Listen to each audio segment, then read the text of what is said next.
早드린 데 파마 대제메 지주 닌 담비기 님들 cari ora.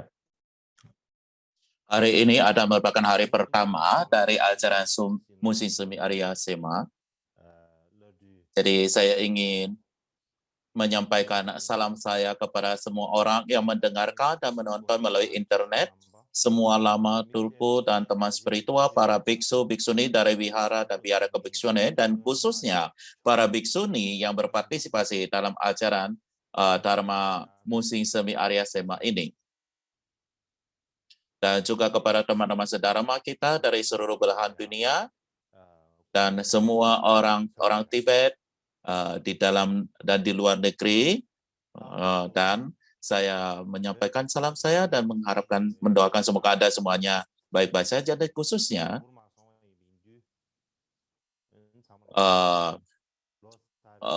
tahun baru Tibet, tahun baru macam Tibet barusan saja berlalu, tidak begitu lama. Jadi saya ingin mengucapkan selamat tahun baru kepada semua orang, dan saya harap Anda semua sehat-sehat saja dan dapat mencapai semua keinginan Anda sesuai dengan Dharma.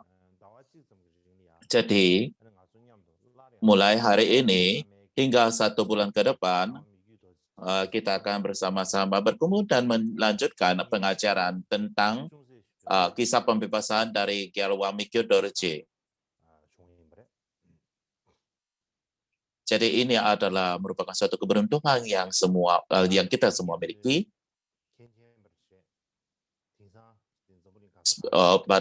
Sebagaimana yang Anda semua ketahui, bahwa pada saat ini di mana-mana di seluruh dunia dipengaruhi oleh epidemi, kelaparan, dan konflik dan peperangan yang terjadi di berbagai belahan dunia.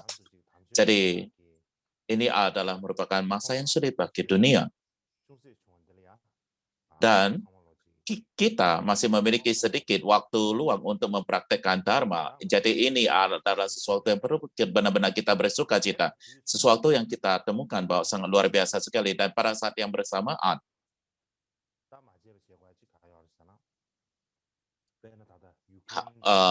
hal lain yang perlu tidak kita lakukan, tidak kita lupakan, seperti misalnya negara Ukraina, negaranya bergejolak di bawah teror dan penderitaan perang siang dan malam tanpa berhenti, sama halnya di negara Afghanistan,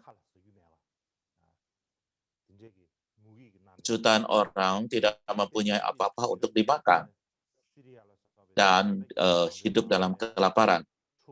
Dan banyak negara-negara lain seperti Suriah, konflik dan perselisihan yang terjadi. Dikarenakan hal ini, banyak sekali orang-orang yang harus meninggalkan tanah air mereka dan pergi ke negara lain yang untuk mencari perlindungan. Dan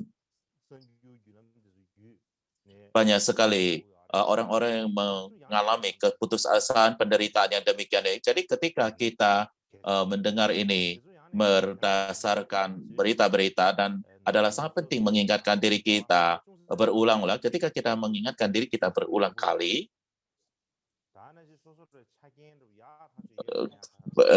pada umumnya demi kesenangan kecil kita berkelahi, bertengkar dengan orang lain. Meskipun kita memiliki keadaan terbaik, kita masih tidak puas dengan mereka. Kita masih mengungkapkan kebencian kita kepada orang lain, berbicara di belakang mereka, dan mencoba menghasut untuk menimbulkan konflik. Ini lebih gila daripada semua kegilaan. Dan pada saat yang kebersamaan, kita memiliki waktu yang luar biasa, tapi kita tidak mengenalinya. Kita membuat diri kita menjadi putus asa.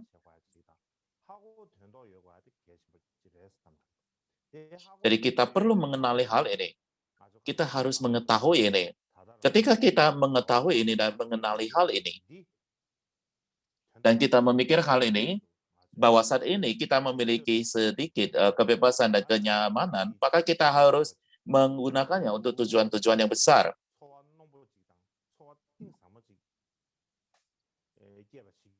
Jadi kita harus memiliki suatu perasaan yang kuat dan ataupun perasaan yang mendalam untuk melakukan hal ini. Ini adalah sesuatu yang sangat penting sekali. Dan pada umumnya, sebelum kita memulai pengajaran Dharma, kita mengingatkan diri kita sendiri tentang motivasi kita. Dan kita mengatakan bahwa adalah penting untuk mengingat kembali motivasi kita. Dan mungkin kita di dalam situasi seperti ini, kita perlu untuk merubah motivasi kita.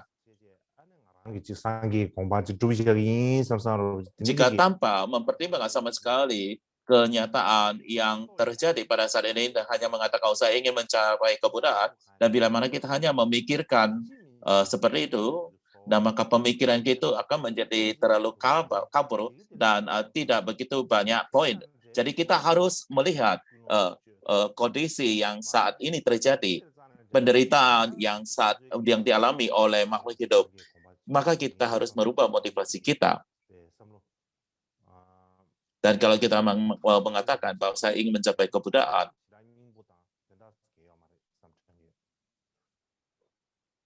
jadi saya rasa itu tidak akan banyak gunanya daripadanya.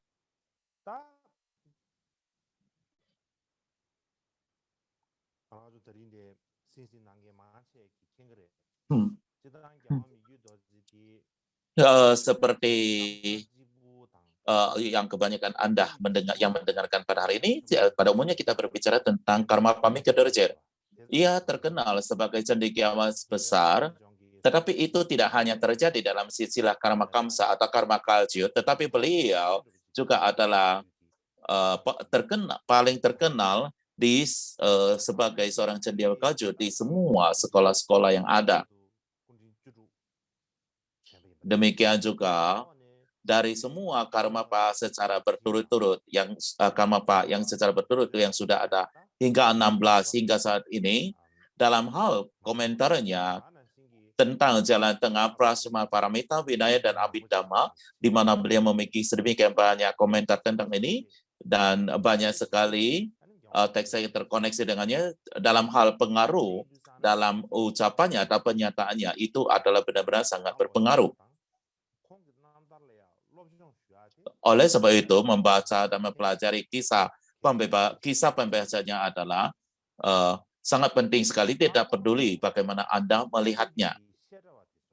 Dan secara khusus, untuk para pelajar di Seda Kajut, ya, di dalam sekolah-sekolah modern, ada pelajaran sejarah, tetapi di dalam Seda kita tidak mempunyai pelajaran khusus tentang sejarah, dan kita tidak mengajarkannya, dan khususnya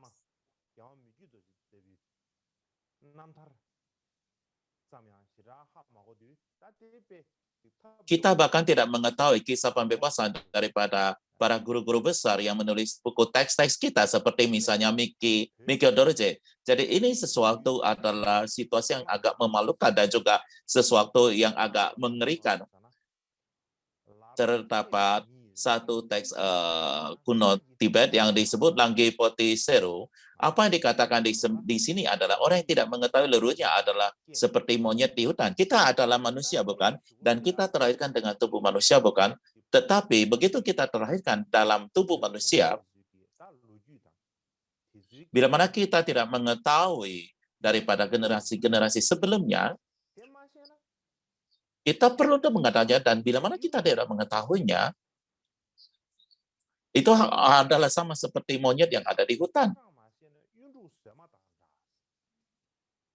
Jadi orang yang tidak mengetahui silsilah ibu mereka adalah seperti naga virus yang palsu.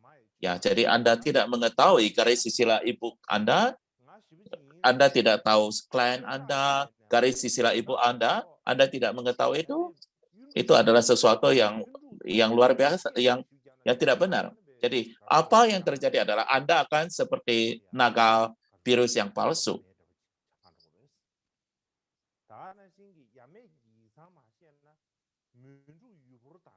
Demikian juga mereka yang tidak mengetahui barisan nenek moyang mereka itu seperti anak-anak Mun yang telah meninggalkan tanah air mereka.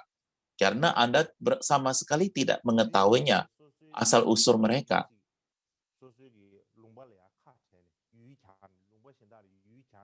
Jadi sama seperti seseorang yang telah meninggalkan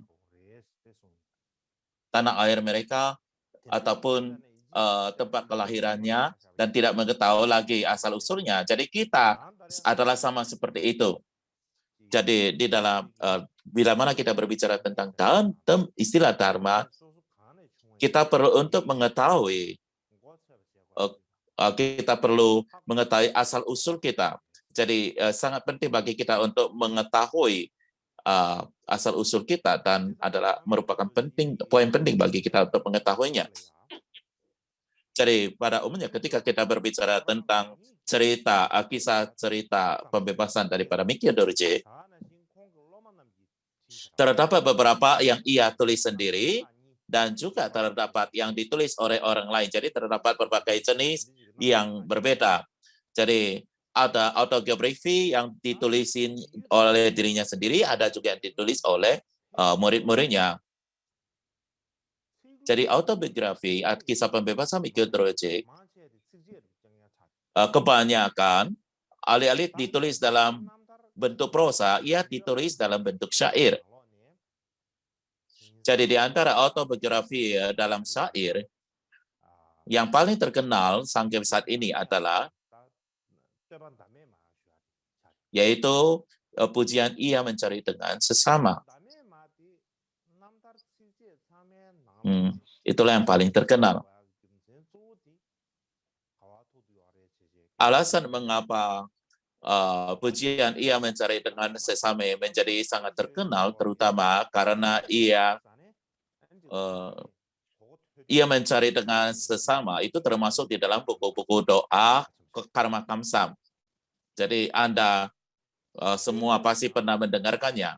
Jadi oleh sebab itu maka ia menjadi sangat terkenal dan khususnya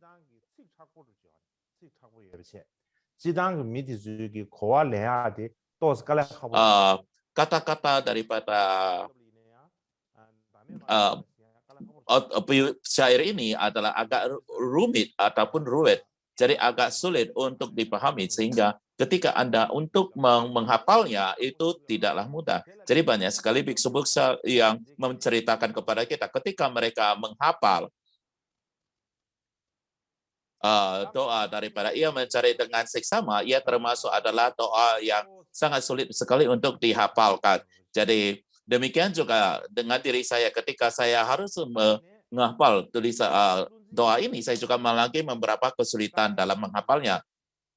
Namun bagaimana juga ketika Anda masih kecil dalam hal menghafal hal-hal lain, satu hal yang sulit adalah karena Anda harus menghafal, karena Anda harus bisa dipukul oleh guru-guru Anda untuk guru Anda. Oleh sebab itu, maka hal-hal yang sulit untuk dihafal ketika Anda masih kecil akan menjadi hal-hal yang tidak pernah Anda lupakan. Jadi ketika kita menghafal doa-doa ketika kita masih kecil, kita memaksa diri kita untuk menghafal kata-katanya. Namun dalam hal maknanya, gurunya tidak menjelaskan banyak, dan bahkan mungkin mereka tidak tahu bagaimana menjelaskannya.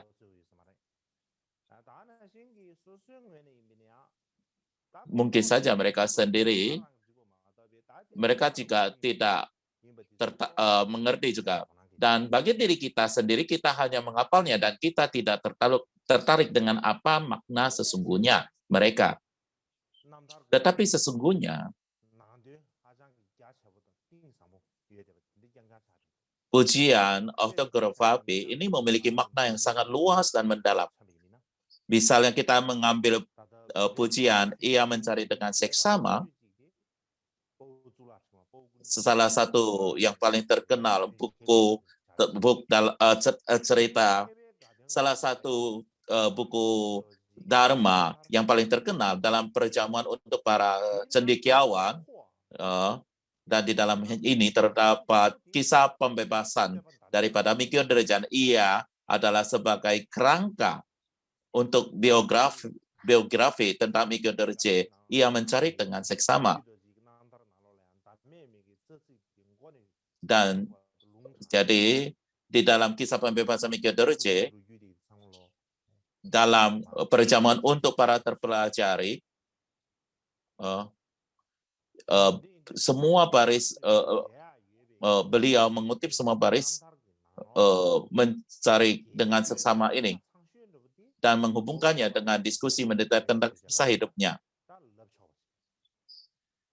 Jadi di antara biografi Miguel Dorje yang masih kita miliki hingga saat ini, adalah wajar bila mana kita katakan bahwa biografi karya Pawa Sola Trengwa ini adalah yang terpanjang, terlengkap. Dan panjangnya adalah lebih daripada 33 folio, atau kalau kita berbicara tentang halaman adalah 67 halaman. Jadi ini dalam perjamuan para terpelajari, biografi dari autobiografi daripada Miguel Dorje adalah 10% dari sejarah silsilah Karma Kagyu. Jadi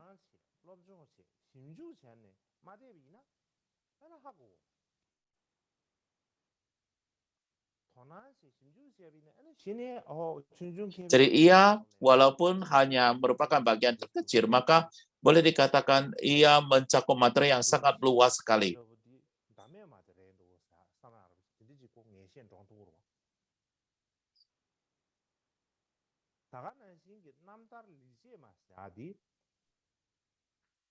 Demikian juga terdapat autobiografi ayat perbuatan baik.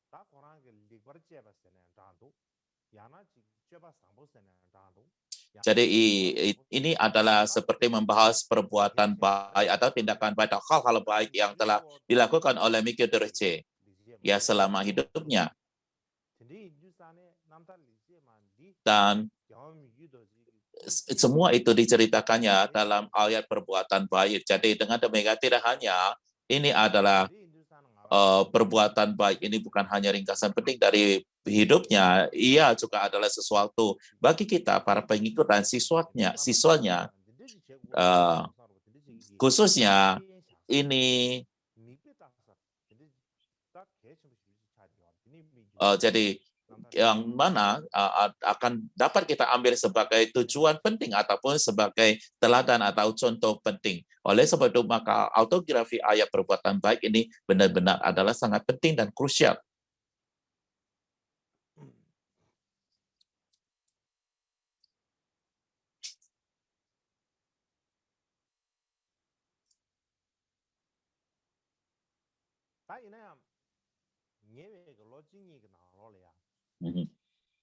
Tetapi dalam 1-2 tahun terakhir,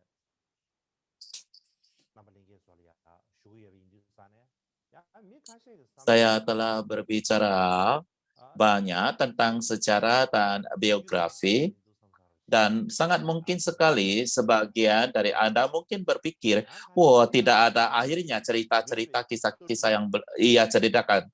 Atau mungkin saja ada orang apa yang Anda pikirkan adalah yang kami butuhkan adalah filsafat. Saya membutuhkan instruksi meditasi, cerita-cerita biografi begini, itu adalah tidak kami butuhkan dan tidak ada poinnya. Mungkin saja ada di antara Anda yang berpikir demikian atau memiliki ide seperti ini. Bila mana Anda berpikir adalah seperti ini, tidak ada poin dan tidak ada gunanya dalam hal orang yang bercerita atau mengajarkannya.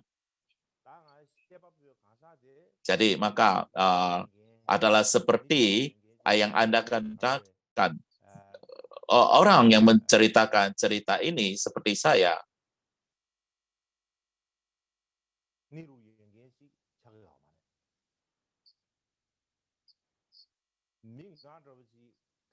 Saya tidak mempunyai banyak hal untuk dikatakan.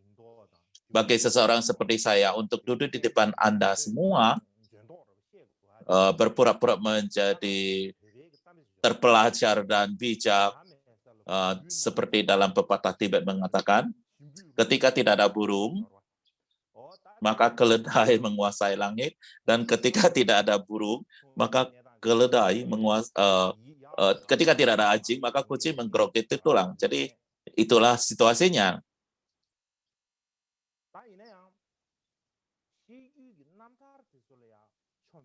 Tetapi bila mana kita berpikir tentang kisah pembebasan yang saya ceritakan bahwa itu adalah tidak ada poin dan tidak ada maknanya, maka saya tidak berpikir itu adalah cara yang tepat berpikir demikian. Dan terutama ketika kita berbicara dalam dunia ini, terdapat sedemikian banyak agama-agama yang ada, dan banyak sekali agama-agama itu menyatakan bahwa adanya Sang Pencipta, ada dewa atau Tuhan, ataupun apapun itu yang menciptakan dunia ini atau alam semesta ini. Demikianlah yang mereka ajarkan. Dan kebanyakan agama yang menyatakan adanya Sang Pencipta,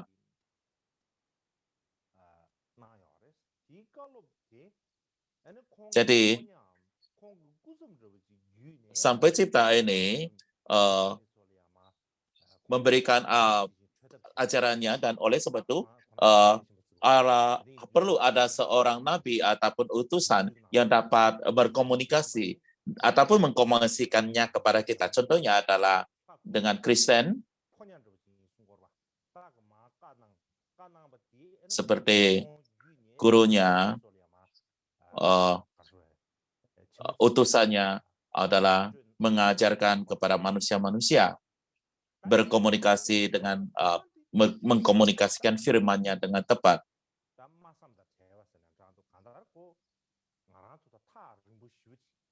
Dan Tuhan itu sendiri itu adalah sesuatu yang melampaui manusia dan tak tertuliskan, sehingga kelihatannya adalah sangat jauh dari diri manusia.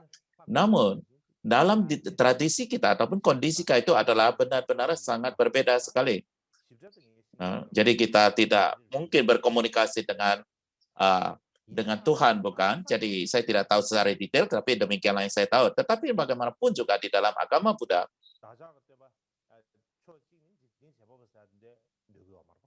guru kita dalam satu sisi mengatakan tidak mengatakan ada pencipta. Namun guru kita datang ke dalam manusia ini, beliau memakan makanan manusia dan memakai pakaian manusia dan menjalani kehidupan manusia. Jadi secara singkat, dalam kehidupan manusia itu, beliau datang dan melakukan 12 tindakan agung dan juga melakukan perbuatan-perbuatan agung lainnya juga. Dan alasan dan tujuan utama Buddha muncul seperti ini adalah, tujuan utamanya adalah kita orang-orang biasa, bila mana kita berupaya juga bisa menjadi seorang Buddha, seorang individu dengan kebijaksanaan, cinta kasih, dan kekuatan. Kita bisa seperti itu. Dan metode untuk mewujudkan hal ini bukanlah hanya sesuatu yang Sang Buddha katakan atau yang pesan yang disampaikan dari orang lain. Sang Buddha dengan tubuhnya sendiri, beliau menunjukkan kepada kita dengan jelas dan tepat bagaimana kita melakukannya. Bahkan ketika kita mendengarkan bahkan situasi seperti ini saja, saya pikir kita dapat mendapatkan satu gambaran tentang betapa pentingnya tindakan guru kita dan kehidupan para guru bagi kita, umat Buddha. Bila mana tidak,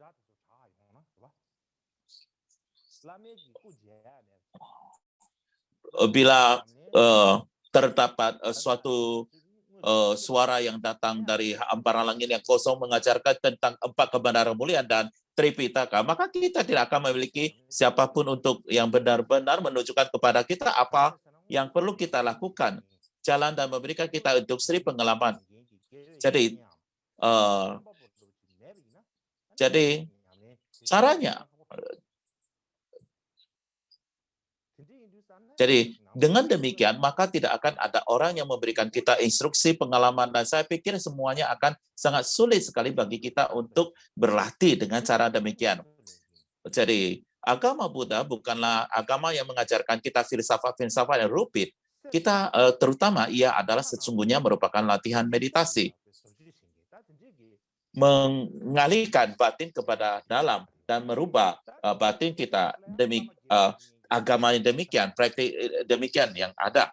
Jadi untuk mempraktekkan hal demikian ini, maka adalah tidak mungkin bagi kita untuk memisahkan diri dari guru ataupun sahabat spiritual yang mengajarkan sejarah. Jadi bila mana kita berbicara tentang guru dan teman spiritual dari sudut pandang yang paling jauh, itu adalah guru kita Sang Buddha, 8 murid pendengar agung, 7 sesepuh, 6 ornamen, dan 2 yang tertinggi, dan seterusnya. Dalam hal yang paling dekat, itu adalah guru akar kita sendiri yang baik. Jadi perbuatan dan kisah pembebasan mereka atau kisah hidup mereka yang mereka ceritakan sendiri dalam hal praktik nyata adalah hidup, nafas daripada Dharma. Sesuatu yang benar-benar dapat kita lihat, kita rasakan, dan kita pahami. Dan itu adalah suatu hadiah besar yang diberikan kepada kita. Dan hadiah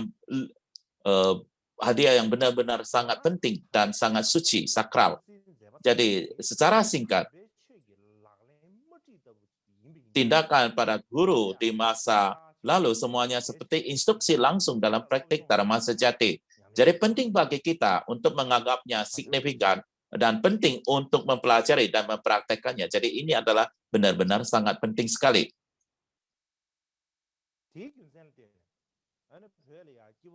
Dan untuk alasan inilah, di Tibet, ketika kita berbicara tentang biografi guru-guru besar, kita tidak menyebutnya sebagai biografi seperti biasanya. Alih-alih atau sebaliknya, mereka menyebutnya dengan nama khusus sebagai kisah pembebasan. Sudah tentu saja saya telah menjelaskan hal ini tahun lalu, tetapi untuk mengingatkannya ataupun meninjaunya kembali saat ini, jadi pertama-tama kita perlu untuk memahami apa alasan kenapa kita sebut biografi itu sebagai kisah pembebasan ataupun namtar dalam bahasa Tibet. Dan untuk memahami ini, maka adalah penting bagi kita untuk memahami arti pembebasan. Jadi apa itu pembebasan? Itu perlu kita pahami. Jadi untuk memahami ini, jadi kita juga kita mau memahami kenapa cerita disebut kitab pembebasan, dan pembebasan ini berasal dari bahasa Sanskerta. Pembebasan dalam bahasa Sanskerta itu adalah vimoksa. Bila mana kita terjemahkan dalam bahasa Tibet, itu adalah nampartarpa. Itu adalah pembebasan ataupun emansipasi. Jadi nampartarpa dalam bahasa Tibet yang panjang, yang kita singkat menjadi namtar, yang dalam bahasa Inggris kita menerjemahkannya ke dalam pembebasan. Dan menurut kajian Kadampa, mereka berbicara tentang 3 jenis individu, bukan? Mereka membagikan ajaran agama Buddha dalam 3 sisi ini, bagian ini, seperti tingkatan dan jalur untuk manusia lebih rendah, lebih sedang, dan lebih tinggi untuk 3 jenis individu yang demikian ini. Jadi demikian juga terdapat, kita berbicara pembebasan, terdapat demikian ataupun 3 tahapan ini juga. Contohnya adalah orang yang lebih rendah. Ketika kita berbicara individu yang lebih rendah, dikarenakan mereka memiliki keyakinan murni dan percaya pada sebab akibat karma, maka mereka mencapai pembebasan untuk bebas daripada alam-alam lebih rendah atau 3 alam rendah. Jadi ini adalah pembebasan. Dan ketika kita berbicara tentang individu menengah, dikarenakan memiliki keinginan murni untuk pembebasan daripada samsara, maka terdapat pembebasan dari lautan samsara. Jadi ini adalah pembebasan daripada orang individu menengah. Untuk individu yang lebih besar, dikarenakan terdapat keinginan murni untuk memberi manfaat bagi orang lain, maka terdapat pembebasan dari ekstrim keberatan dan kedamaian. Jadi ini adalah 3 jenis pembebasan menurut 3 kelompok manusia. Jadi saya rasa saat ini adalah tepat untuk beristirahat sejenak. Jadi kita akan beristirahat setengah jam dan kemudian kita akan lanjut.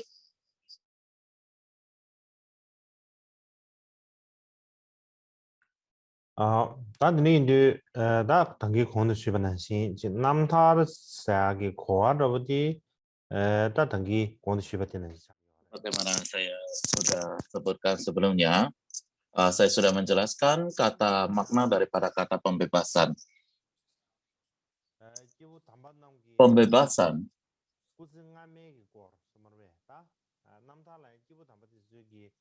terdapat kisah pembebasan daripada makhluk-makhluk agung tentang kehidupan sebelumnya, atau juga bisa tentang kisah pembebasan tentang kehidupan ini.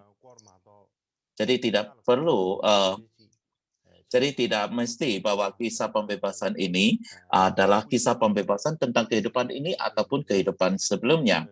Jadi kita bisa menceritakan tentang kehidupan masa lampau sebelumnya juga bisa. Jadi ceritanya juga dapat disebut sebagai kisah pembebasannya. Jadi contohnya adalah ketika kita berbicara tentang 12 jenis kitab suci, terdapat kisah Jataka. Dan kisah Jataka ini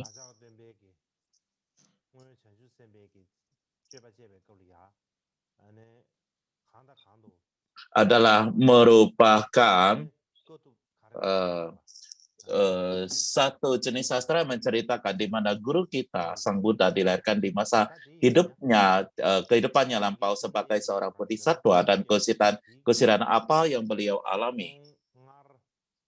Jadi dengan demikian ia tidak hanya berbicara tentang doa. Jadi dengan demikian bukan saja kita berbicara tentang 12 tindakan agung Bodhi Sang Buddha, tetapi kita juga bercerita tentang kehidupan masa lampaunya, bagaimana ia dilahirkan, apa upaya-upaya yang telah ia dilakukan. Jadi ia ada jenis sastra yang demikian ini. Jadi apa pula alasan disebut sebagai kisah pembebasan? Jadi pada umumnya perbedaan terbesar antara kisah pembebasan dan biografi orang-orang biasa pada umumnya adalah bahwa kisah pembebasan tidak terkait dengan bagaimana orang biasa itu menjalani kehidupan mereka atau bagaimana mereka berpikir atau aktivitas mereka. Jadi ini tidak tentang demikian, tetapi sebaliknya kita mengatakan kisah pembebasan itu adalah kita menceritakan tentang makhluk-makhluk agung, yaitu kisah hidup daripada makhluk-makhluk agung, yaitu tentang khususnya tentang kualitas mereka dalam mendengarkan, merenungkan dan bermeditasi pada yang dibandingkan dengan orang lain, dan juga bagaimana mereka mendengarkan, merenungkan dan bermeditasi pada ajaran Buddha. Jadi inilah yang diceritakan di sini, dan disebabkan karena pembelajaran mendengarkan, merenungkan dan bermeditasi yang sejati pada mereka. Contohnya adalah sehingga mereka dapat mengembangkan kualitas ilmiah dari pengajaran, debat, dan menulis, kualitas mulia untuk tidak melanggar 3 jenis sumpah, kualitas latihan, mengembangkan realisasi yang luar biasa dan yang jernih dari sang jalan. Dan ketika kita berbicara tentang kualitas kebaikan, kita berbicara tentang aktivitas luas yang memberi manfaat pada ajaran dan semua makhluk hidup.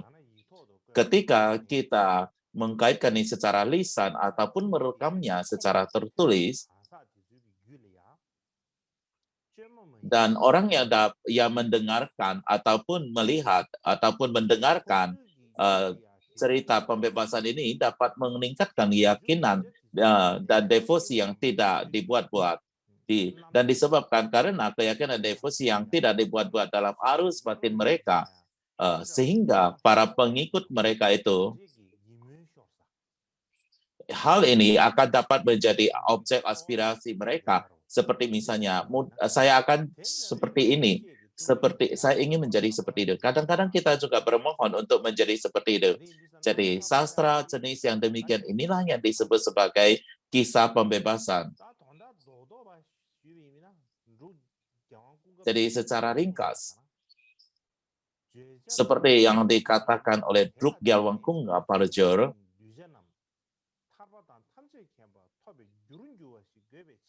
ia harus melalui bentuk topik dan bahasanya menjadi penyebab siswa yang melihat dan mendengarnya mencapai pembebasan dan kemahtauan. Demikianlah yang ia sampaikan. Jadi, ketika kita mengajarkan kisah pembebasan dari makhluk-makhluk agung dan para guru dan daripada guru-guru daripada kisah pemberitaan itu tersumber dan pendengar harus memahami alasan mengapa mereka itu harus diajarkan dan melihat apakah mereka dapat mengembangkan dalam arus batin mereka, baik itu salah ketiganya atau salah satu dari jenis keyakinan seperti keyakinan yang tulus, keyakinan yang merindukan, atau keyakinan benar-benar penuh keyakinan. Jadi kita bisa melihat apakah mereka bisa dapat membangkitkan keyakinan itu. Jadi bila mana kita dapat melihat jika mereka bisa membangkitkan keyakinan tersebut, maka itu disebut membangkitkan potensi ataupun menanamkan benih pembebasan. Jadi ini ketika kita berbicara tentang menanam benih pembebasan itu berasal daripada apakah kita memiliki keyakinan atau tidak. Jadi untuk mengembangkan dan berbicara tentang keyakinan, objek untuk keyakinan itu adalah tentang Sang Triratna. Itu adalah poinnya. Jadi terdapat 3 poin tentang kisah pembebasan, yaitu yang pertama adalah tentang makhluk agung, bukan makhluk biasa. Dan topiknya itu adalah secara langsung terkait dengan Buddha Dharma. Bila mana tidak terkait dengan Dharma, bila mana hanya terkait dengan tentang hal-hal dunia seperti misalnya menaklukkan musuh dan sebagainya, itu bukan kisah pembebasan. Dan hal yang lain adalah ia dapat memberikan inspirasi bagi semua manusia di dalam semua tingkatan. Jadi secara ringkas, kisah pembebasan itu secara umum harus memiliki 3 fitur seperti yang disebutkan di atas.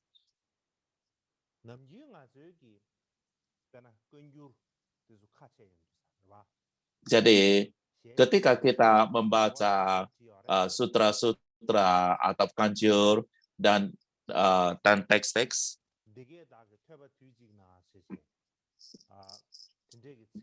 kita sering mendengar, demikianlah yang telah saya dengar pada suatu ketika. Jadi kata-kata ini selalu muncul.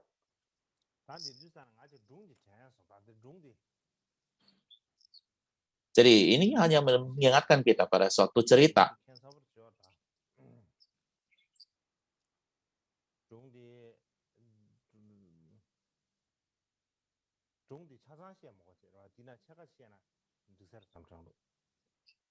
Jadi saya tidak akan menceritakan cerita ini secara keseluruhan, lebih separuhnya cukup. Jadi suatu ketika terdapat seorang Mongolia datang untuk mempelajari.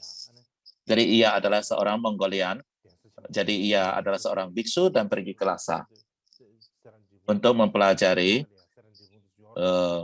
di Vihara Besar Dreput dan juga vihara lainnya. Jadi ia adalah Mongolia yang datang. Jadi banyak sekali Mongol yang datang untuk belajar. Dan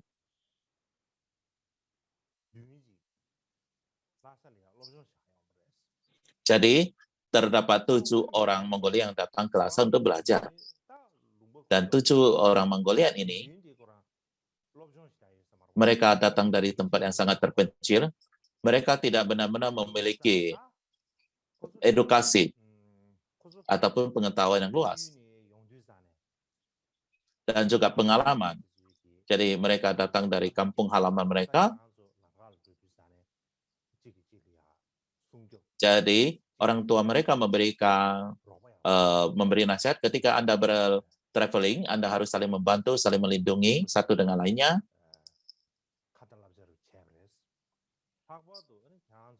Jadi orang tua itu mengajarkan ataupun memberikan nasihatnya mereka ketika mereka akan melakukan perjalanan. Jadi salah satunya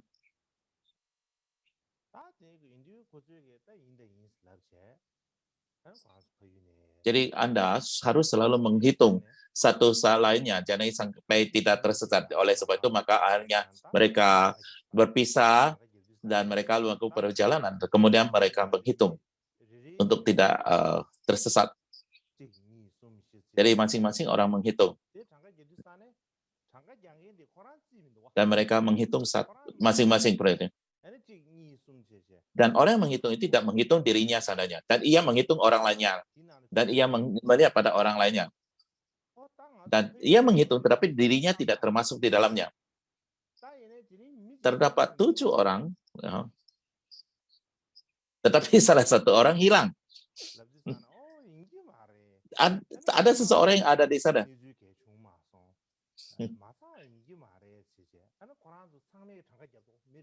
Jadi kalau melihat situasinya, tidak ada yang hilang, tetapi setiap orang waktu menghitung, satu orang itu hilang.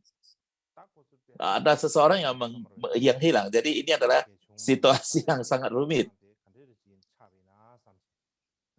Jadi bagaimana seseorang bisa tersesat atau hilang? Dan mereka sangat khawatir setiap sangnya. Dan mereka mencari. Dan mereka mengatakan seseorang telah hilang. Dan mereka saling melihat dan tidak tidur dengan baik. Jadi ini adalah suatu kondisi dan waktu yang sangat sulit sekali ketika mereka sampai ke Lhasa. Dan ketika mereka tiba di Lhasa, mereka sangat capek sekali, mereka khawatir sepanjang masa, tidak tidur dengan baik dan sebagainya. Jadi maka ini ada perjalanan rumit untuk sampai ke Lhasa. Dan pada saat sampai di Lhasa,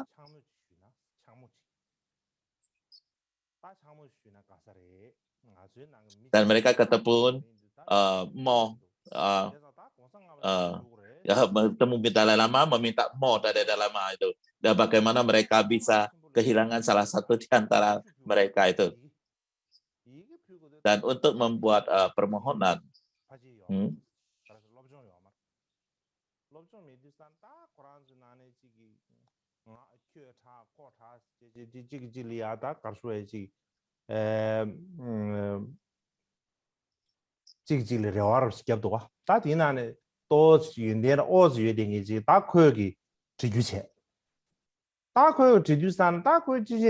jadi semua orang itu tidak bisa menulis. Jadi ada satu yang menulis sedikit, dan kemudian ia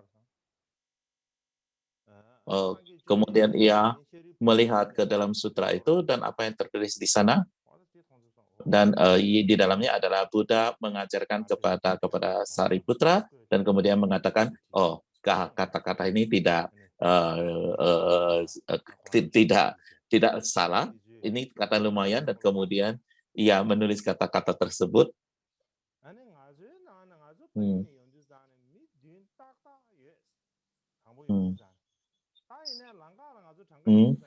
Jadi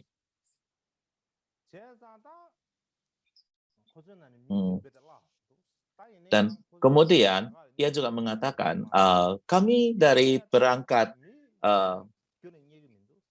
dan kemudian ia juga mengatakan ya bahwa kami datang dari 7 orang, tetapi di tengah jalan kenapa menjadi 6 orang dan kami tidak ada bertemu dengan hal apapun. Tolong buatkan mo, kenapa bisa terjadi demikian. Dan kemudian untuk itu mereka memberikan persembahan kepada Dalai Lama, dan dengan memberi sembahkan kulit-kulit pada Dalai Lama. Nah, jadi Dalai Lama mengatakan, pertama-tama Anda duduk dulu.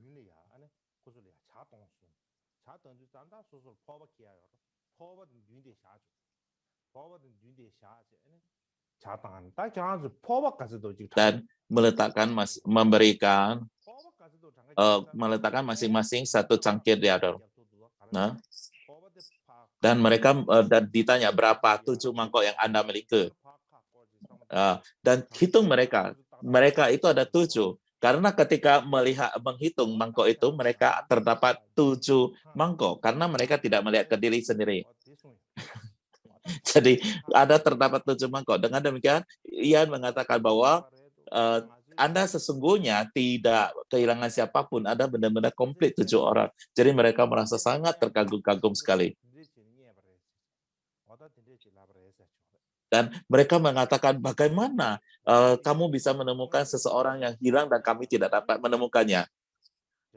Demikianlah ceritanya. Saya tidak tahu ceritanya benar atau tidak, tetapi inilah diceritakan di dalam sejarah. Jadi itulah saya menceritakan hal ini karena ketika kita berbicara tentang ketika kita melihat awal-awal di sutra selalu dikatakan demikianlah telah saya dengar pada suatu ketika itu selalu muncul ya.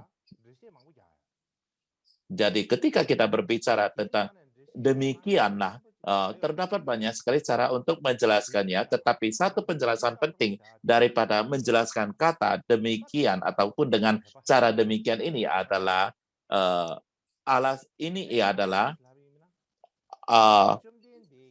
adalah untuk mengajarkan keyakinan. Adapun alasannya kenapa kita mengatakan ini adalah mengajar keyakinan adalah karena Sang Buddha lah yang berbicara demikian atau Sang Buddha lah yang mengajarkan Dharma dengan demikian ini. Bila mana kita mendengarkan demikian itu, maka kita akan mempunyai keyakinan dan kita mempunyai keyakinan untuk ajaran itu dan sehingga orang tersebut akan mampu untuk terlibat dan mempraktekkan Dharma tersebut.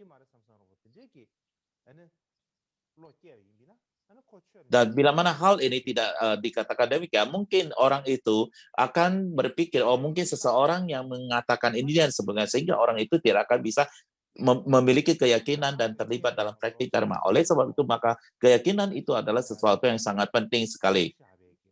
Di dalam bahasa Cina terdapat komentar Prasna Paramita 1.000 baris tentang Prasna Paramita tentang Nagarjuna yang diterjemahkan ke dalam bahasa Mandarin. Saya tidak akan membacakan sutranya, tetapi dikatakan di sini, dalam komentar ini dikatakan bahwa keyakinan itu adalah sama seperti tangan kita. Jadi seseorang memiliki 2 tangan, itu demikian. Jadi kita memiliki tangan dan keyakinan itu adalah sama seperti tangan, bukan? Jadi seseorang yang memiliki tangan itu, apa yang dapat ia lakukannya? Jadi ketika mereka pergi ke suatu pulau penuh dengan permata, ketika mereka sampai di suatu pulau yang penuh dengan permata, yang terdapat sedemikian banyak permati seperti berlian dan sebagainya, dan karena orang ini memiliki tangan, maka ia dapat mengambil apapun yang mereka mau, apapun yang mereka suka. Mereka dapat mengambil permata-permata tersebut. Demikian juga keyakinan itu adalah sama seperti tangan. Ketika kita mempunyai tangan, keyakinan,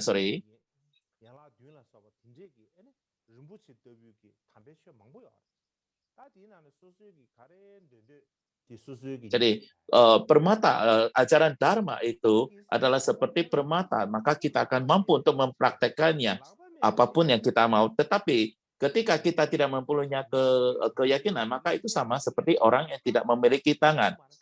Jadi orang yang tidak mempunyai tangan, walaupun tiba di pulau yang penuh dengan permata, ia tidak akan mampu untuk mengambil apapun juga.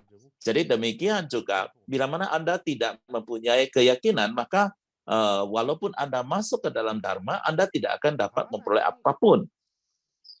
Jadi sama halnya, juga dikatakan, bila mana seseorang yang memiliki keyakinan, maka ia dapat memasuki Buddha Dharma, dan bukan hanya memasuki Buddha Dharma, tetapi mereka juga dapat mencapai hasilnya.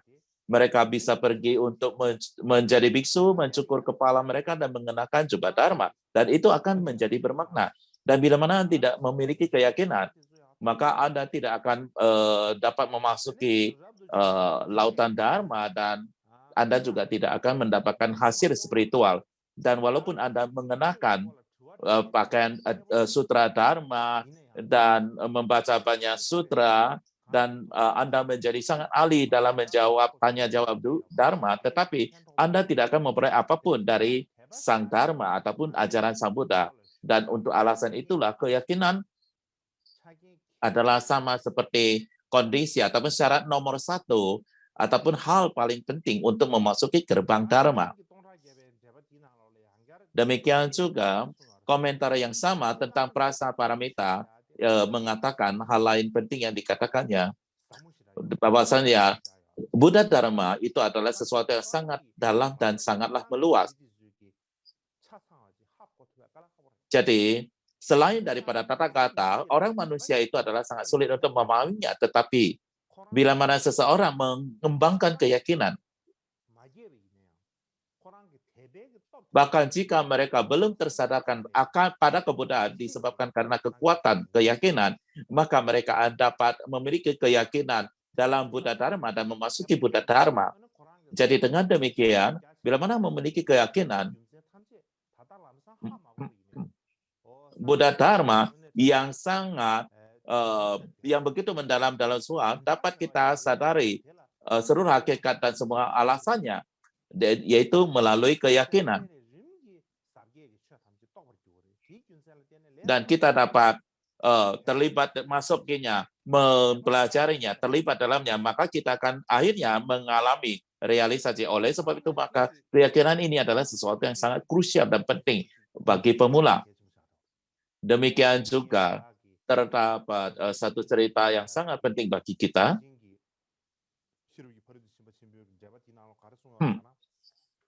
Dan ini juga dalam komentar yang sama oleh komentar Dakarjuna tentang prasna paramita yang diterjemahkan Kumarana Jiwa. Jadi ketika Sang Buddha tercerahkan di Bodh Gaya, tetap ia tidak langsung mengajarkan Dharma kepada orang lain. Jadi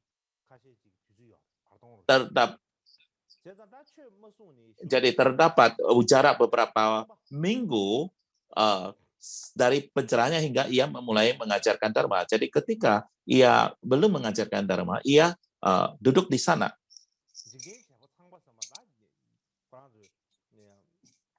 Dan dikatakan Brahma.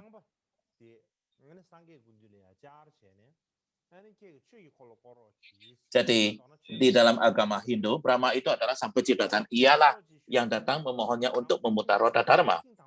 Dan ia memohon memutar roda Dharma. Jadi ketika pertama kali ia mengajukan permohonan, jawaban yang diberikan oleh Sang Buddha langsung mengatakan bahwa Buddha Dharma sejati itu benar-benar sangat mendalam sekali dan sangat sulit sekali untuk ditemui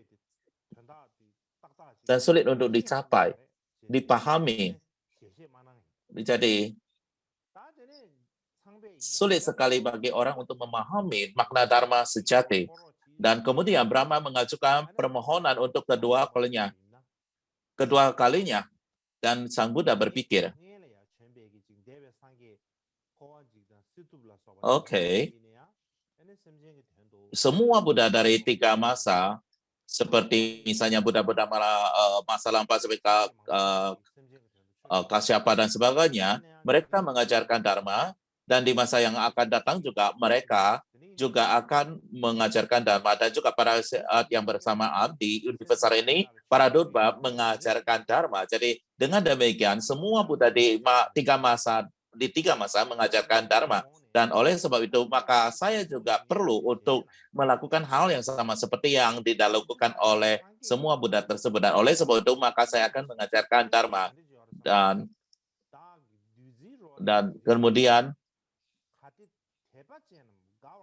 Dan kemudian Sang Buddha mengatakan kepada Sang Brahma, apa yang dikatakannya? Hari ini saya akan mengajarkan cita rasa nektar ini. Mereka berkata harus bersuka cita. Hari ini saya akan mengajarkan mereka Dharma sejati ini. Jadi poinnya di sini adalah saya memutuskan untuk mengajarkan Dharma ini. Jadi bila mana Anda memiliki keyakinan ataupun keyakinan sejati dalam Dharma, maka Anda harus bersuka cita. Dharma yang saya ajarkan adalah bagi mereka yang mempercaya dan berkeyakinan pada Dharma sejati. Jadi ini adalah komentar yang diterjemahkan oleh Kumara Jiwa. Alasan mengapa Buddha mengatakan mereka yang berkeyakinan bersuka cita, Bukan mereka derma harus bersuka cita. Mereka menjaga disiplin, melatih kesabaran, yang rajin, yang mempraktekkan dhyana, atau yang memiliki perasaan yang agung yang harus bersuka cita. Ia tidak mengatakan demikian. Ia mengatakan bahwa mereka yang memiliki keyakinan. Jadi hal ini mendasar pada bahwasanya Dharma sejati itu adalah benar-benar sangat mendalam dan sangat luas sekali. Jadi bahkan orang-orang yang sangat pintar dengan prasna yang tinggi adalah sangat sulit bagi mereka untuk memahami secara mendetail, secara menyeluruh Dharma itu. Jadi, terutama manusia-manusia biasa tentu akan sangat sulit untuk menyadarinya hal ini. Jadi bagaimana?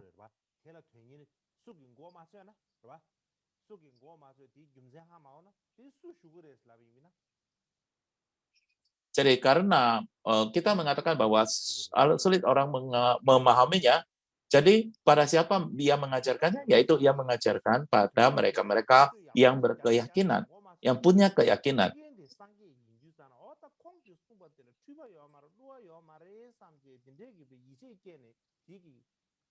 Walaupun orang-orang tidak dapat memahami 100% karena mereka memiliki keyakinan bahwa ini adalah diajarkan oleh Sang Buddha, maka ini adalah pasti benar, maka ini adalah 100% benar.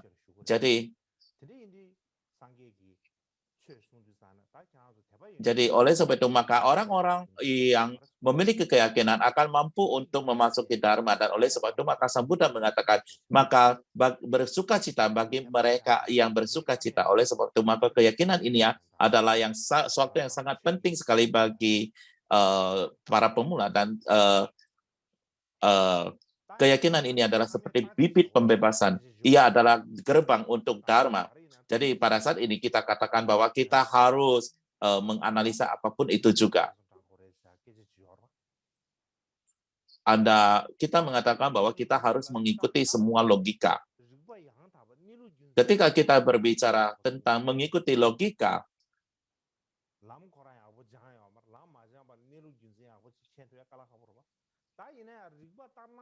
karena kita belum mempelajari Dharma, maka kita memiliki logika untuk memiliki logikanya.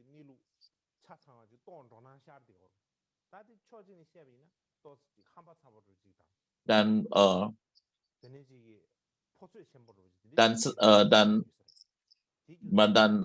kalau kita misalnya mau menyadari seluruh sifat Dharma sejati melalui logika kita yang semua itu agak terlalu percaya diri. Oleh sebab itu maka keyakinan itu adalah benar-benar sangat penting sekali, dan ini adalah sesuatu yang perlu kita pertimbangkan, merupakan poin yang sangat krusial. Dan ketika kita berbicara tentang melanjutkan kisah pembebasan daripada Mikendroje, kita berbicara tentang dua autobiografi, yaitu perbuatan pada ia mencari dengan sesakma.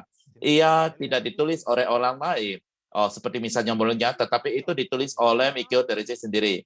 Dan inilah yang memberikan mereka kualitas tertentu. Seperti yang kita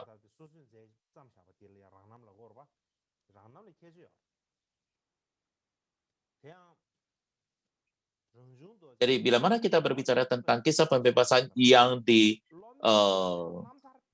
oleh lama itu sendiri, tentunya memiliki kualitas yang tersentuh. Terdapat muridnya yang bernama Galwel Yongtongpa mengatakan bahwa sebagian besar cerita pembebasan ditulis oleh para siswa-siswanya, dan mereka itu akan memujinya begitu tinggi sekali. Mereka memujinya sedemikian rupa sehingga memuji terlalu tinggi sehingga mereka mengubah gurunya menjadi seorang guru yang palsu. Jadi kebanyakan kisah pembebasan yang ditulis oleh para murid itu memiliki kesalahan daripada memuji secara berlebihan. Jadi seperti yang saya dikatakan di sini adalah pengalaman saya itu sendiri, saya yang tahu sedikit, saya yang paling tahu.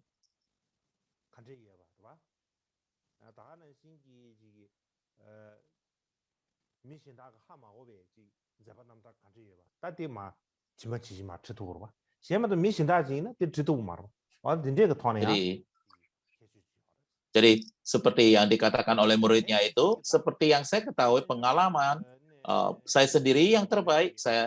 Jadi karena orang lain tidak akan tahu apa yang kita lakukan bukannya, dan juga demikian seorang Mahayogi Drupa Kunlek, apa yang dikatakannya adalah meskipun mereka mungkin pantas dipuji sebagai seorang guru, kisah-kisah mereka beragam tentang melakukan apa yang tidak mereka lakukan.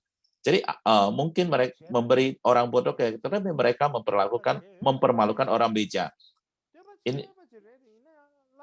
Ini adalah pembebasan kulit diceritakan secara alami. Jadi apa yang dikatakan di sini adalah mungkin saja mereka akan mengatakan bahwa guru melakukan hal ini, hal itu, tetapi sesungguhnya itu tidaklah dilakukan oleh sang guru. Itu mungkin saja memberikan suatu keyakinan bagi orang-orang keyakinan, tetapi mereka yang berintelijen akan menertawanya. Oleh sebab itu, maka Drupa Kunlek mengatakan, saya akan menceritakan sendiri kisah pembebasan saya sendiri.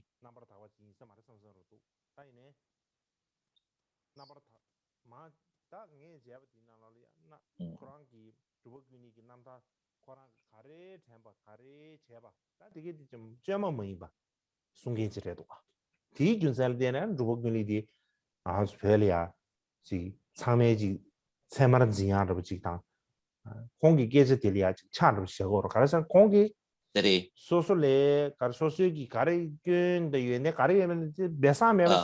ia memang menulisnya secara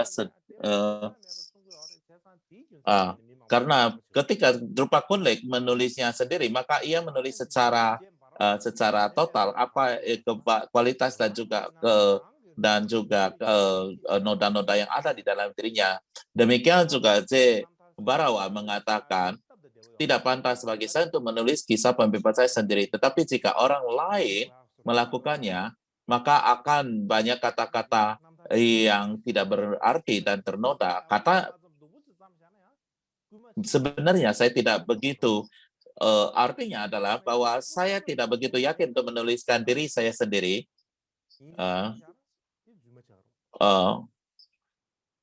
Tetapi itu akan lebih baik saya tuliskan sendiri.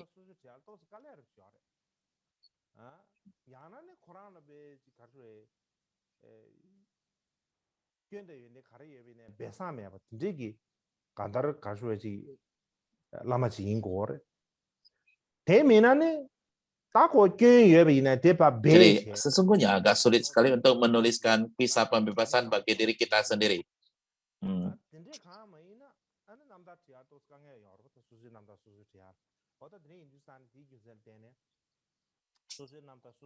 Jadi untuk alasan inilah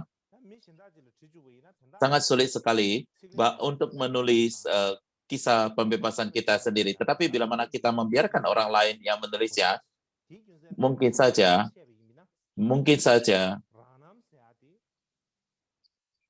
banyak sekali bagian-bagian yang tidak begitu benar ditulis oleh orang lain. Oleh sebab itu,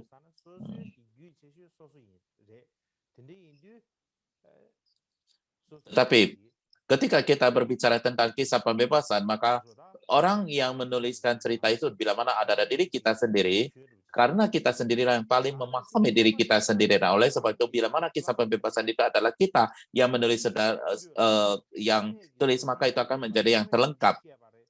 Bila mana ada guru yang menulisnya itu, maka itu akan sangat memujian, akan mengatakan bahwa guru ini melakukan kemujizatan ini, melakukan itu, dan itu banyak sekali hal-hal luar biasa yang sesungguhnya tidak dilakukan, maka hal itu akan menjadi satu kesalahan. Jadi ini, dengan demikian itu, maka seperti pepatah kata Tibet yang mengatakan kritik dari seseorang yang tidak tahu cara mengkritik lebih baik daripada pujian dari seseorang yang tidak tahu cara memuji. Itulah sebabnya ada bahayanya tentang kisah pembebasan yang ditulis oleh orang lain. Dan itulah sebabnya juga kenapa autobiografi itu menjadi sesuatu yang sangat penting sekali. Jadi ketika kita berbicara tentang kisah pembebasan, tentu saja ini adalah kisah, tetapi itu bukan berarti mereka tidak bermanfaat ataupun tidak mempunyai poinnya. Contohnya adalah sejarah Tibet kuno. Contohnya adalah mengatakan bahwa sejarah Tibet dinilai dengan cerita, dengan misteri dan bond. Demikian juga agama-agama besar dunia seperti Kristen dan Islam. Di dalam banyak sekali kitab-kitab suci mereka itu banyak sekali terdapat cerita-cerita. Demikian pula di dalam ajaran agama Buddha kita juga terdapat 9 kitab suci, 12 kitab suci. Salah satunya adalah kisah Jataka, dan ini adalah merupakan kategori penting dari sastra Buddhis. Dan ini berisi banyak cerita dari kehidupan Buddha sebelumnya.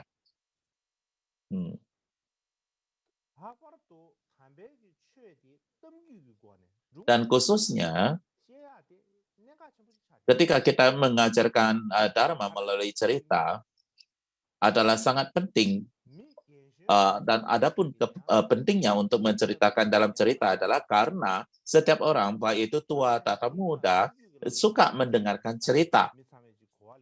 Dan ketika Anda mengajar melalui cerita, maka akan mudah bagi orang-orang untuk memahaminya. Bila mana tidak, bila mana kita hanya mengajarkan tentang filsafat, mungkin mengajarkan ataupun mau mengajar dengan kata-kata yang tidak mereka pahami, maka mereka mungkin kita beranggap mereka akan memahami, tetapi mereka akan menjadi sangat bosan. Bahkan bagi orang-orang yang berpendidikan pun mungkin tidak memahami logika filsafat ini, terus jangankan bicara orang biasa. Jadi Buddhisme bukan hanya berbicara tentang filsafat, tetapi ia merupakan cara untuk berpaling, melihat ke dalam batin kita dan menjerakkan arus batin kita sendiri. Jadi hal ini adalah perlu bagi setiap orang, baik itu berpendidikan ataupun tidak. Jadi ini adalah sesuatu yang penting bagi kehidupan semua manusia. Jadi kita harus menggunakan berbagai sarana untuk membawa pemahaman Dharma kepada semua orang. Tapi bila kita hanya memakai satu metode atau cara, maka itu tidak akan berhasil bagi setiap orang. Jadi bila mana kita melihat kisah-kisah pembebasan daripada guru-guru besar masa lalu sebagai cerita, tersudah pada tentu itu adalah cerita. Namun itu adalah cerita atau kisah yang berbeda dari yang lainnya, bukan? Seperti yang sudah saya jelaskan, bahwa kisah pembebasan itu adalah berbeda dengan autobiografi daripada manusia biasa, bukan? Ia adalah merupakan kisah pembebasan daripada guru-guru besar.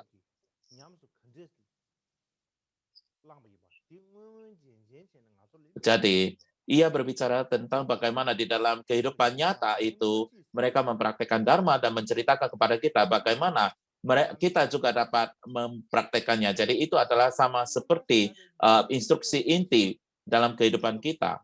Jadi itu adalah instruksi bagi kita. Jadi bila mana kita melihat kisah pembebasan para guru besar masa lalu hanya sebagai cerita belaka, maka itu bertanda bahwa kita hanya berada pada tataran mendengarkan cerita saja. Kita hanya memiliki tingkatan itu saja. Jadi pada dasarnya artinya adalah kita sendiri tidak mempunyai kualitas, kita tidak mempunyai pendidikan untuk itu. Inilah tandanya. Itu tidak berarti bahwa kisah pembebasan para guru besar lampau tidak ada gunanya. Jadi saya banyak bercerita banyak hal yang berbeda, namun untuk 1 bulan ini kita akan berbicara tentang kisah pembebasan Mikyo Doroja, yaitu tentang perbuatan baik dan juga ia mencari dengan seksama. Dan tahun lalu kita sampai di mana pengajaran tentang perbuatan baik ini, sampai di mana tahun lalu kita tidak berbicara tentang 3 bagian, yaitu penghormatan dan tekad, ikrar untuk mengubah atau melujah sifat biografi dan kesimpulannya. Jadi ini adalah merupakan 3 bagian utamanya, dan di antaranya adalah yang bagian kedua adalah merupakan hakikat daripada biografi itu, dan ia juga mempunyai 2 bagian, yaitu pendahuluan bagaimana ia memasuki Dharma, dan yang kedua adalah bagaimana bagian utamanya adalah bagaimana ia mempraktikkan Dharma. Jadi di sini bagaimana ia mempraktikkan jalan 3 jenis individu. Jadi ini juga dibagi atas 3 bagian, yaitu bagaimana ia mempraktikkan jalur untuk individu yang lebih rendah, menengah, dan lebih besar. Dan pada saat ini kita adalah pada bagian yang ketiga, yaitu bagaimana ia mempraktikkan jalan individu yang lebih besar. Dan jalan mempraktekkan individu yang lebih tinggi juga memiliki 3 bagian. Yang pertama adalah intensi untuk membangkitkan bodhicitta, kedua adalah tindakan bermeditasi pada 2 jenis bodhicitta, dan yang ketiga adalah bagaimana ia berlatih sila dari 2 jenis bodhicitta. Jadi kita berbicara tentang yang pertama. Jadi pada umumnya kita berbicara tentang biografi perbuatan baik, itu adalah kita telah berbicara sejauh yang ayat ke-9, di mana ayatnya mengatakan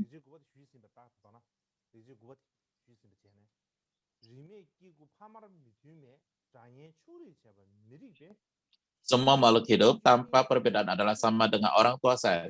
Tidaklah logis untuk mengelompokkan mereka ke dalam kelompok kawan dan lawan. Dengan cinta kasih yang tidak dibuat-buat untuk makhluk dalam keadaan yang tidak dapat ditoleransi, saya berpikir kapan saya dapat membawakan mereka manfaat dari pencerahan sejati. Saya pikir ini adalah sebagai satu perbuatan baik saya. Jadi untuk berikutnya kita mulai dari ayat yang ke-10.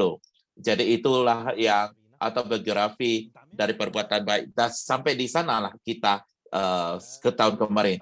Dan mengenai ia mencari dengan seksama, terdapat 9 stanza, dan di antara itu tahun lain kita sudah sampai pada ayat stanza yang kelima, yaitu batinnya tidak pernah lepas dari cinta kasih dan keperian belas asih. Keinginannya untuk menambah pembebasan adalah benar-benar murni. Ia selalu putus asa dari penderitaan penyebabnya dan merenungkan ketidakkekalan kepadanya aku memohon. Jadi oleh itu, maka kita akan mulai dari yang ke-6. Jadi besok adalah merupakan hari libur. Awalnya saya akan rencana akan memulai dari tanggal 18. Tetapi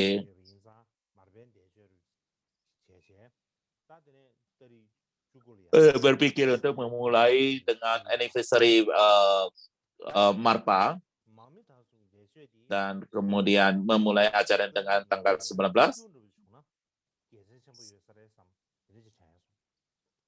Jadi saya rasa bagi kita adalah sangat penting bagi kita untuk memiliki satu agreement tentang anniversary daripada Marpa daripada Gampopa. Jadi kita perlu untuk benar-benar menelitinya kapan itu sesungguhnya terjadi. Jadi kita harus memiliki satu konsensus tentang hal itu, dan kita harus memiliki ketertarikan besar untuk hal ini dan menentukan kapan sesungguhnya kapan anniversary daripada mereka masuk ke nirwana dan sebagainya. Dan kita harus memiliki satu persetujuan itu.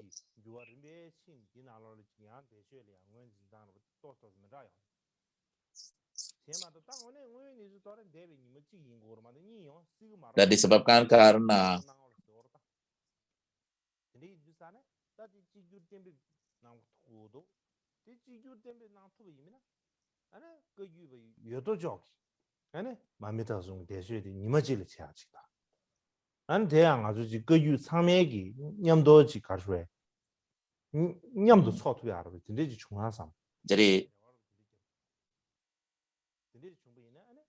jadi pada 3 grup besar itu pada saat anniversary-nya kita benar-benar harus melakukan puja dan sebagainya. Tapi sebelum itu kita harus memiliki satu konsensus kapan itu terjadi secara tepat. atau ke suatu agreement.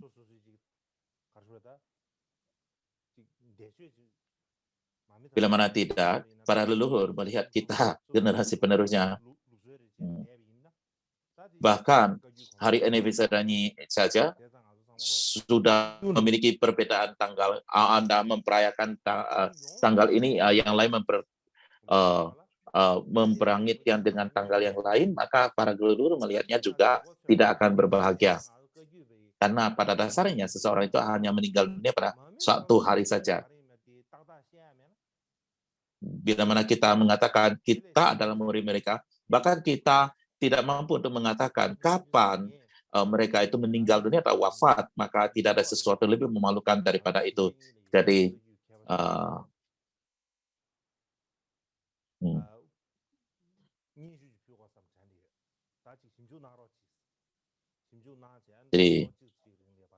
saya ingin menulis surat kepada masing-masing wihara,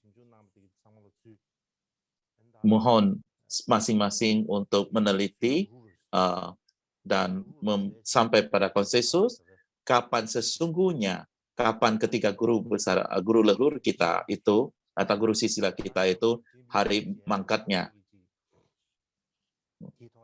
Barulah kemudian kita membuat satu persetujuan dan kemudian kita baru kita berikan kepada para senior di dalam kajian untuk meminta pendapat mereka. Barulah setelah itu, barulah kita bisa mendapatkan satu kesepakatan. Barulah pada saat itu, masing-masing setiap sangha dan murid-muridnya melakukan puja peringatan pada hari tersebut. Jadi pada awalnya kita ingin melakukannya pada tanggal 18. 18 adalah merupakan anniversary mangkatnya Marpa. Jadi kemudian besok adalah hari istirahat. Jadi lusa baru kita akan lanjut pengajaran kita.